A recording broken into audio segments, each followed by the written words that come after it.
Welcome. Welcome to Adventures in Pop, episode, blimey, 44. Gosh. Now, I was always going to have a conversation on this episode about political songs. I've written a few political songs over the years, many of which I have not released because, as I've mentioned before, I think sometimes I will finish it and think that's fun, but nobody needs to hear that. But actually, what I'm going to do is not easy, but events last week where a whole number of people, nearly 30 people, died in the middle of the English Channel trying to reach this country. You might know about this. Made me think immediately of a political song that I have released. It was on my first album. The song's called Gypsy, and because of what happened last week, I want to talk about it briefly with you today.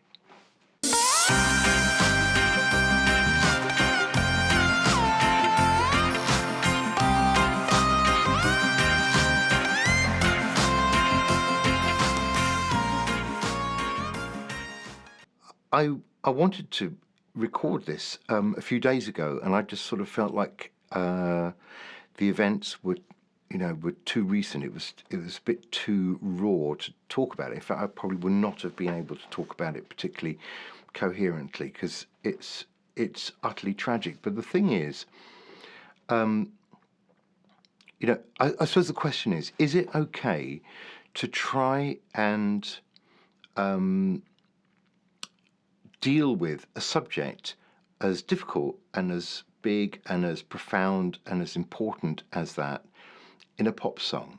When you talk about pop songs, they immediately sound a bit trivial and throwaway and superficial and light and fun.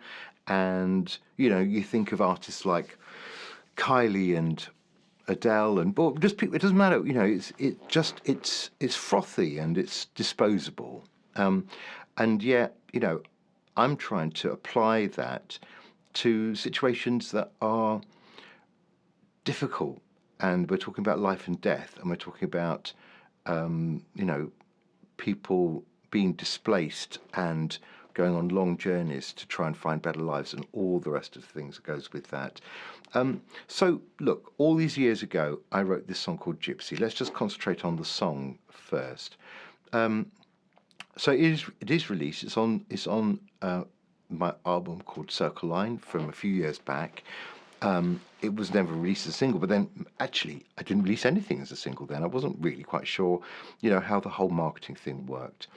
The point is, this song took me quite a long time to write, and I took it very seriously because I was trying to write something about this whole thing about the displacement of people as people leave their own country, whether their country is war-torn or climate-torn or whatever it might be. I think I accepted right from the very beginning, and I still believe today, that you don't leave your country. You don't pack a bag and run unless there is a really good reason for it. People want to stay, with their families, where they grew up, with their communities. So right from the very beginning, I kind of think if you're fleeing, there's a reason that you're fleeing, and there's a certain level of desperation that causes somebody to run. So that's the first thing to say. And then in putting this song together, I was very careful, I think. I didn't want to exaggerate anything. I wanted every line that I wrote in the song to be reasonable. It's like to be something that really happened, that people could really point to, so that it wasn't a song that was just full of, wild claims. So on the one hand, what's the purpose of writing the song? The purpose for me was I want to generate some thought, some conversation, some awareness that this is what happens, and here's my view of it. But you can ruin that, of course, in one go by making it, exaggerated or making claims that just can't be backed up, or by trying too hard to, you know, generate sympathy. I don't think any of that is particularly helpful. So this took me a long time to write, and as I say, I was kind of very careful about it. But what really strikes me, and the reason I'm coming back to this now, is that maybe even more now in 2021 than it was then in 2016-17 when I wrote it, is it seems very prescient. It does feel like it could have been written last week, and it would be 100% accurate. And if I look at some of the words here, I want to point to some of the words that I remember tussling with at the time and thinking, can I write that? Would I get away with that? I'm not sure. And now I feel more inclined to say, yeah, that's absolutely true. So the song Gypsy. What I'm doing in this, and it's a difficult thing to do, and I think it comes with some risks. It's a bit dangerous, and I'm not even going to say. I mean, it's not up to me to say whether I got away with it or not. But a song like this, what I was trying to do was put myself into the mind of somebody fleeing. So I'm not commenting on it. I'm trying to be that person. I'm trying to be a man who is running away from somewhere. I think at the time I was thinking of Syria, and my purpose is to get to Northern Europe because I've heard that that's where people go and can be safe. And I think that was absolutely true. I think people left Syria because it was in such a state of war and terror that you had to get out. And where did you go to? Well, it made sense to head north and go to Europe. And people did this on foot. I'm sure other forms of travel, but I'm talking about on foot. I'm talking about people taking, in this case, a sister with me. Parents are staying at home because they can't flee, but I'm going and I'm taking my sister. And in this song, there's a little line about, our mother says, go to Paris or London or Berlin because you'll be safer there. I think that's completely plausible. The lines that I had trouble with was I wrote a line about people just collapsing and possibly even just dying, and you would just move on. Now, I don't know if it's quite as horrendous as that, but I've heard reports very recently from around the Polish border, with Belarus, that is exactly what has happened in the winter months recently, where Belarus has been playing some ridiculous games about trying to get migrants across the border into Poland to just simply to destabilize Poland and the EU. That some people have, bodies have been found in the woods near the border, just in the cold, dead, and that is not an exaggeration. I'm not sure how much of that I knew 5 years ago, but recent events obviously have borne that out. And then, of course, in the chorus, I talk about broken boats lost at sea, and I knew about that then, and that has become worse now. And apparently, and this sounds also entirely plausible, is that because of COVID and because of better kind of surveillance, fewer people are crossing the channel in the back of vans or lorries, and instead they are coming across in boats organised by gangs from northern France, and we're seeing this every day, and it's always a disaster waiting to happen. And last week it kind of did happen, and 27 people dying in one boat is completely terrible. Here's the thing.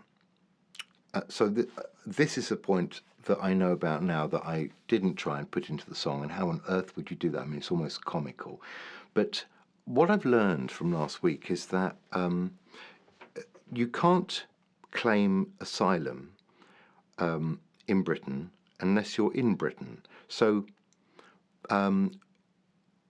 people try to get here in order to claim asylum, and yet the voices from our political masters at the moment, which is ridiculous, is that you can't, you've got to come here legally, and your case will not be regarded well if you arrive here illegally. But there isn't a legal way to get here if you want to claim asylum, and yet you've got to be here to claim asylum. So can you see a problem there? I kind of can.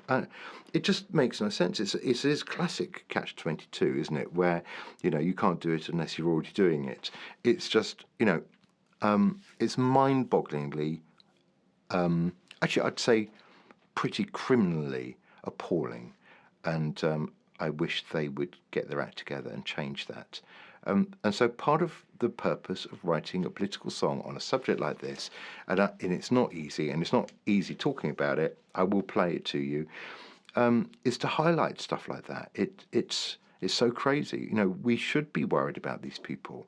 They're not coming here with the intention of doing us any harm. They're coming here to work and, start a new life and maybe send money back home again. Who cares? I mean, they're coming here. They're not coming here to clog up the NHS and, claim benefits.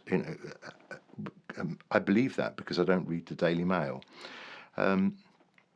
So that's where I'm sitting on this. And this, as I say, this is a song I wrote a few years ago. I'm going to play it to you anyway, and you can decide whether it's plausible, whether it's realistic, whether it's saying the right things, whether its sentiment is strong enough, whether it does what it's meant to do, which I think is to raise awareness and garner some sympathy without it being just a tear fest, which it so easily kind of could be. So I'm trying to avoid it just being, maudlin, sentimental, depressing, and hopeless, which it so clearly could be. Just finally, yes, good point. The video of Gypsy was a video made actually, in my bath. And you'll have a look at this, and it's quite interesting itself. What I've done though is attached to the video. It's a slight remix of the track that you will find on Circle Line. So what happened was a couple of years later, I came back to the song and thought, now with my improved production skills, I can do a better performance of this. I can make this sound a little bit better. So I'm now attaching a remix of Gypsy. The words are exactly the same, the tune's exactly the same, it's just got a little bit more kind of vibrancy. I'm attaching that to the original video. So this has not really been seen or heard before in this form. So it is an exclusive. All right. So listen, thank you. I appreciate you sticking with this one. It's not an easy one. But talking about political songs, I was going to talk about political songs I haven't released, because there are far more of those, and some of those are hilarious. This one is not at all hilarious, but I think it's worth talking about in the light of events of last week. And there's been a bit of a gap between the last adventure and this adventure, because I was going to talk about this a little bit earlier and felt that it was almost inappropriate. So here we are. Thank you for bearing with me.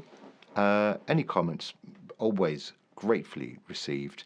And I promise to be far more hilarious the next time we get together.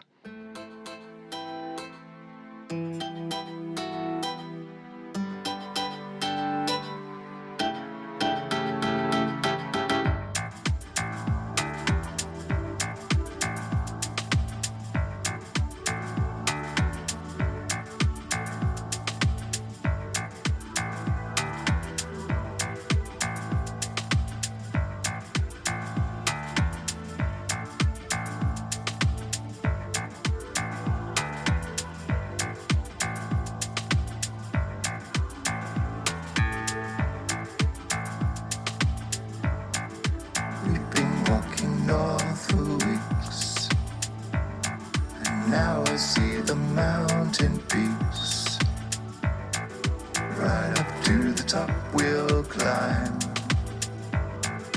till we reach the borderline, and everything will turn out fine. We started out with leaders strong. We started out with prayer and song. Some got scared and turned around. Some so weak just went down. We left them there on that frozen ground. Maybe I'm a gypsy now, who fixed the boat. I can't go forward and I can't go back. Gonna spend my whole life here out on the road. Don't care what you call it, I know that nothing comes for free. Maybe I'm a gypsy, maybe I'm a refugee. Don't care what you call it, I know that nothing comes for free. Maybe I'm a gypsy, maybe I'm a refugee. I'm here with my sister too. My mother told us what to do. She said, London, Paris, or Berlin. The people there will take you in, help you start to live your life again. We started out with leaders strong. We started out with prayer and song. I never had a doubt, till I heard the people shout. They've locked the gates, they've locked the gates to keep us out. Someone tell me what senses was when all my fences. Would you rather just boats lost at the sea? Can't what you call me, I know that nothing comes for free. Maybe I'm a gypsy, maybe I'm a refugee. Don't care what you call me, I know that nothing comes for free. Maybe I'm a gypsy, maybe I'm a refugee. I don't know if God is here. If I pray, would He appear? God's everywhere, I suppose. But is this really what He chose? 'Cause where we are, God only knows. God only knows. Yeah, I'm a gypsy now, fix the boat. Can't go forward and I can't go back. Gonna spend my whole life here out on the road. Don't care what you call me, I'm a gypsy now. Maybe I'm a gypsy, maybe I'm a refugee. Don't care what you call me, I know that nothing comes for free. Maybe I was just my whole life here out. Maybe I'm a refugee. Don't care what you call me, I know that nothing comes for free.